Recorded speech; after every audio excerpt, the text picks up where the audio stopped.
My name is David Price and I'm a consultant and author and project leader.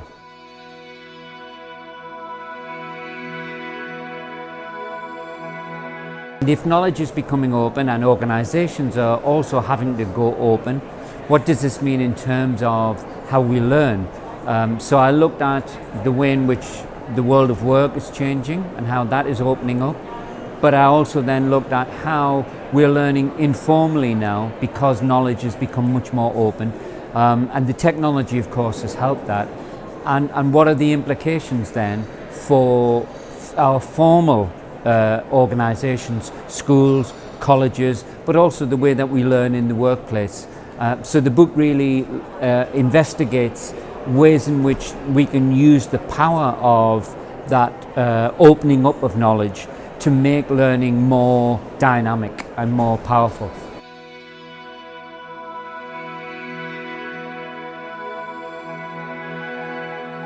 Well, I think what's starting to happen is that we are now starting to see pressure being placed upon governments to be more transparent.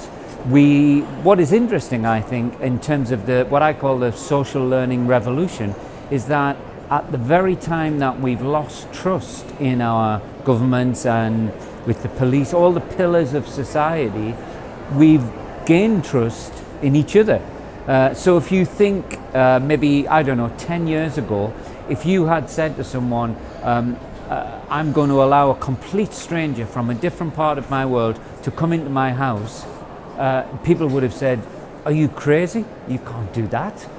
But now with things like Airbnb and couch surfing, we have whole platforms where people can say, I don't know you, but you can come into my house. So we've gained a trust in what we can do for one another at the same time as we've lost trust in mainly governments and authoritarian organizations. So I find that to be really exciting. I think it's still very early stages of this.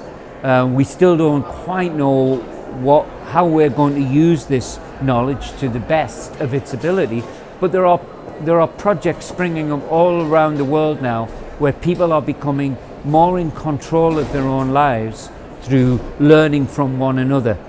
And because I come from a formal education background, I'm concerned that schools and colleges can stay relevant, because when you can do anything from, there's a group in America who've built a high performance car in 3 months. None of them are car experts, but they were able to do that really quickly. So if people can self-organize and share learning like that, then I think schools and colleges cannot continue with their same structure, which is essentially, I'm the expert, you're the student, I tell you everything that you need to know. So we have to rethink, I think, and it's a mindset issue, we have to rethink the purpose of formal education in the knowledge that there are so many other places that young people can learn.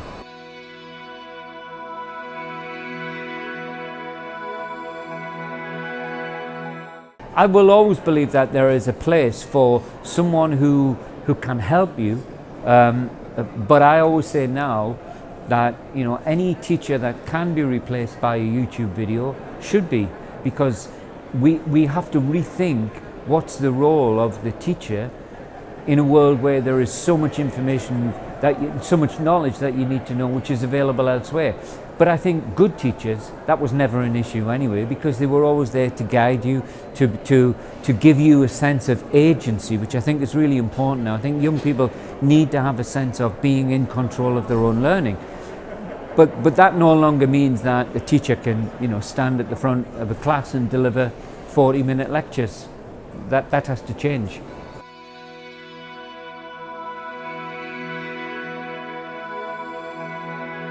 Teacher training is probably one of those areas. I'm lucky enough to be able to work around the world, and wherever you go, no one is happy with their teacher training programs. And it's partly because of the reasons that I've just talked about, that we're having to rethink the role of a teacher. There is a degree of dissatisfaction from trainee teachers that some of the new ideas which they have grown up with as young people are not being reflected in the kinds of skills that they've got, because certainly in many Western industrialized countries the role of a teacher has been to get students to get good test scores, and that's been it.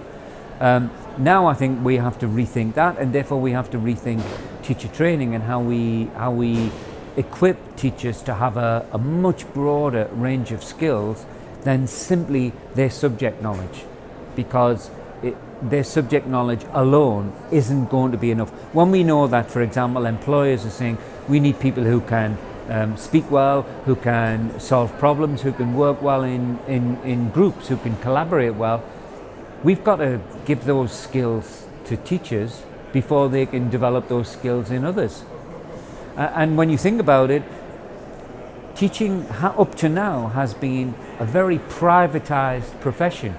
When I first started teaching, someone said, there's the key to your room, you can lock the door and no one will bother you. No one ever came to watch me teach. I never worked with other colleagues. It's a lonely profession at times, which is, when you think about it, kind of ironic that we're trying to develop these skills in our students, but we're not really developing them ourselves as teachers. And in some cases that means that you can no longer be the expert. In the UK I set up a music education project, which meant that teachers were in the position of responding to kids' musical interests, which they immediately felt disempowered, those teachers, and they said, but I don't know about hip hop or whatever, grunge music, or whatever it was that the students had. But I said, you don't need to know that. You just need to support the students and use your skills as a musician to be able to help those. So and when teachers did that, they found it really liberating. They were learning alongside the students, and I think we have to recognize that teachers can no longer be the experts in everything. So what then are they there to do? And I think if they're going to develop these skills in their students, we have to have them in ourselves.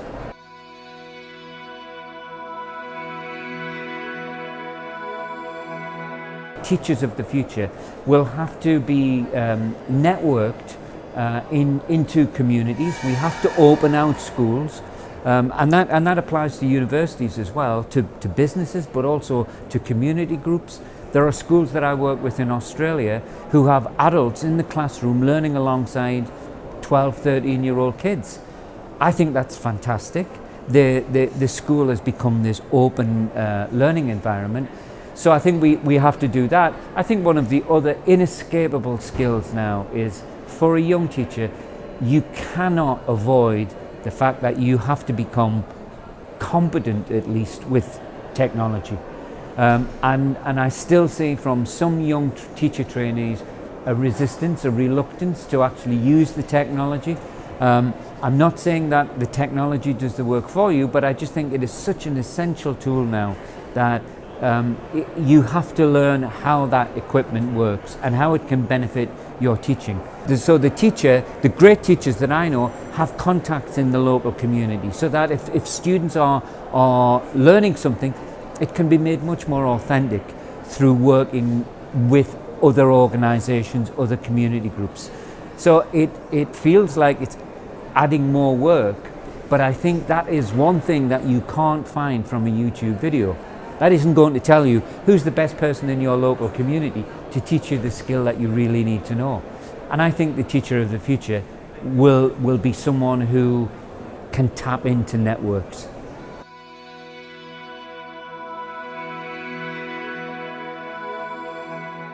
We all know that it is so difficult now. If we see school as a preparation for work only, we also know that it's almost impossible to predict the kinds of work that kids who are in high school now may be doing once they've gone through university. In 10-15 years time, we're seeing many jobs that exist now won't be there, and we'll have new jobs. So it's very hard to say to a child now, you need to learn this because you may well be needing it in your career.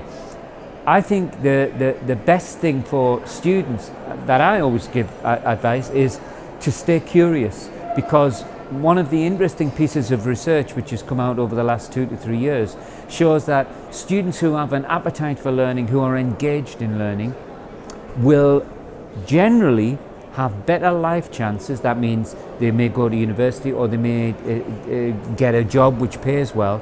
They'll have better life chances from a poor socioeconomic background if they've been engaged in learning, compared with a student from a more wealthy family who is disengaged in the learning. So we know that engagement in learning is a big indicator for success later in life. So my suggestion for kids is keep searching for the thing that you are really passionate about, you're interested in. Don't worry if it isn't going to be your career. It will make you a learner, and you will continue to learn throughout your life, because that's the one thing we know about the changes in society and in employment, is that we will all have to learn all of our lives. It no longer stops when we leave university.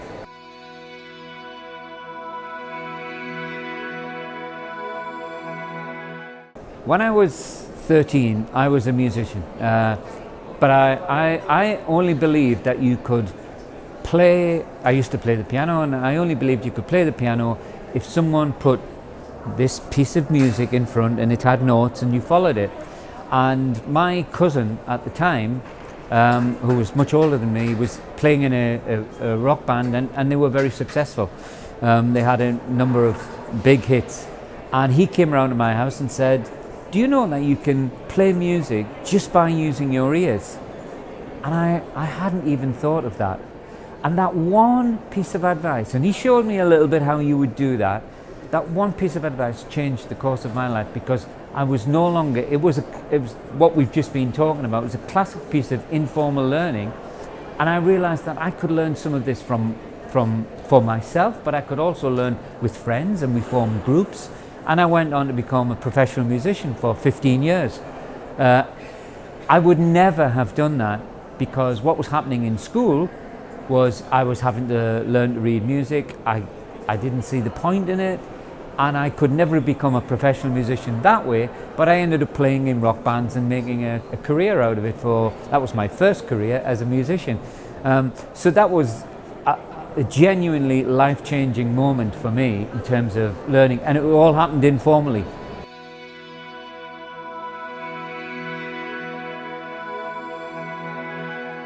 It's been great. I mean, it's a beautiful city. It's a great location. That helps.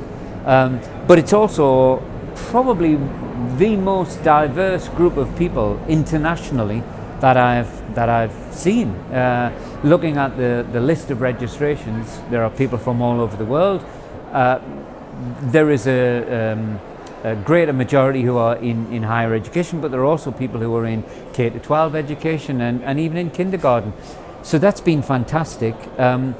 For me, it's the first time I've been at this conference, but I think it's a great meeting point, particularly as everyone who's here at this particular conference, I think, has come because they want to get a sense of what the future of education is going to be in 10 or 15 years' time. So there's a sense that everybody has come for the same reason. So I've loved it.